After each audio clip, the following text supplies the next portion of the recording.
So welcome back. But we have to say, in 2009, you spent 7 months in prison for buying machine guns. Then you were released.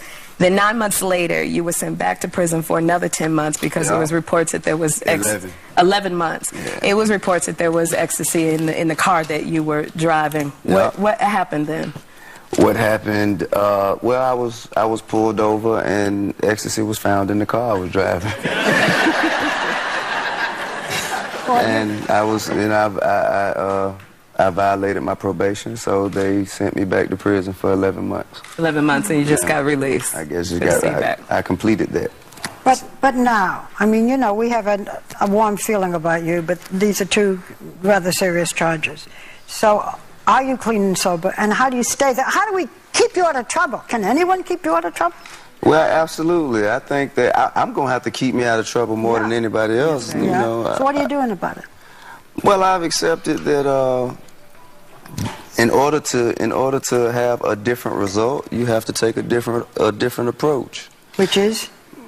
Which is staying clean and sober. You know. Is that hard? Nah, not really. I mean, but I think that I understand why people are so critical of me, and I accept that. Nobody is tougher on me than I am on myself. And I'm not trying to make any excuses. You know, I accept responsibility for everything that I've done. And people say, well, how could he just make a mistake again and again? I think that it should be taken into consideration how long, prior to me being T.I., how long I had been living the life I was living. And usually, well, I mean, since I was about 14, 15, 16 years old. And I'm 31 now, so let's say... But did the prison break the habit? Well, I mean, I broke the habit. I never really, I think it was more recreational than anything else, and it's just a discipline factor. Yeah, well, you got some kids now. 6, absolutely. You know, you got sons and you got daughters, so now you have a whole regiment you're gonna have to start living on, because you don't want them seeing that. They never have. They never have. That's never been, you know, that's never even been. If you told my kids that, you know, their daddy did anything like that, they say, nah. How many kids do you have? I have 6. 6 children. 3 to 15 they are in age. I know, congratulations, you and Tamika got married, right, this past summer? Congratulations. Yeah. Well, the summer before, not this summer, but the summer before that. Yeah. But you said, and I read, that being a father is the most important thing to you, right? It is family. Family, my children, my mother, my family, period. Everybody, my wife, everybody is the most important. Everybody in my family, and together, we all endure these pitfalls, these tough circumstances, these challenges of life, and we move forward stronger as a family together. And you know, speaking about challenges, because you were talking about how you grew up for a number of years, you just came out with this book, riveting. It's called Power and Beauty, a love story of life on the streets, and it's written about 2 people. But it's a novel. This is not autobiographical. I get to that, but it's written about these 2 people who are living on the streets. This is a fictional novel. Yeah. So did you base this book on what you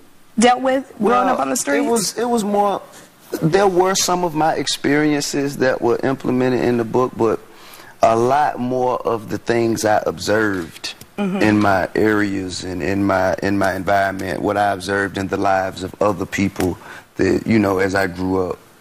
You know, some circumstances that I may have not been in myself, but I observed other people in those circumstances. When did you find the time to write a novel? I mean, you didn't do an autobiography. Did you? I mean, were you doing this while you were in prison? Yeah, I did. I did a lot of work on it while I was inside. Man, I didn't have a lot of time on my hands. It just worked out and wrote. Why did you decide to do a novel instead of an autobiography? Well, 2 reasons. One, because I think I'm too young to do an autobiography. You had a lot of experiences, though. Autobiography at 30, 31 years old. And also I saw people. I think people expected that more so. You know, it's easier to write about yourself, but if you actually have a fiction, if you create characters and create an actual story that people can become consumed with, that's more of an attribute to your skill. Can I ask a fast question? You're not retiring, are you? Retiring from what? Music? There have been a lot of rumors. I just want to put them to rest. Nah, yeah, there'll be more music. Nah, I'm not retiring. Nah, I'm going to do it as long as they want me to. Well, we're hoping that the NBA doesn't retire as well. As you know, we're doing this whole like bad basketball thing because of the lockout. Do you want to shoot some hoops with us and make it a little better today? Oh, then we can beat you. Come on.